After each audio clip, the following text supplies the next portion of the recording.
The Poor Fisherman and His Wife. Many, many years ago a poor fisherman and his wife lived with their 3 sons in a village by the sea. One day the old man set his snare in the water not far from his house, and at night, when he went to look at it, he found that he had caught a great white fish.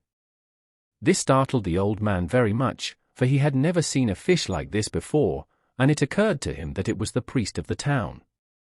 He ran to his wife as fast as he could and cried, "My wife, I have caught the priest." "What?" said the old woman, terrified at the sight of her frightened husband. "I have caught the priest," said the old man again. They hurried together to the river where the snare was set, and when the old woman saw the fish, she cried, "Oh, it is not the priest, but the governor." "No, it is the priest," insisted the old man, and they went home trembling with fear. That night neither of them was able to sleep for thought of the terrible thing that had happened and wondering what they should do. Now the next day was a great holiday in the town. At 4 o'clock in the morning cannons were fired and bells rang loudly.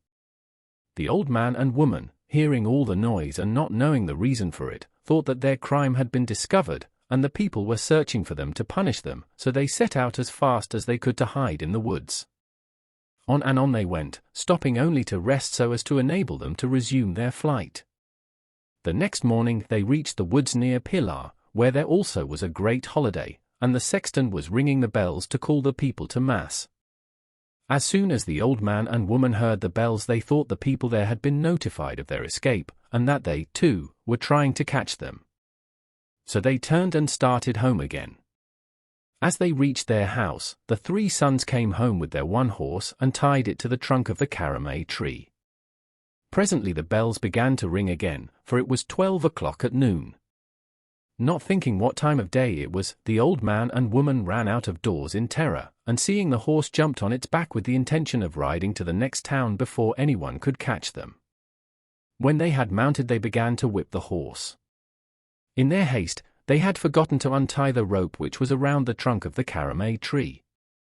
As the horse pulled at the rope fruit fell from the tree upon the old man and woman. Believing they were shot, they were so frightened that they died.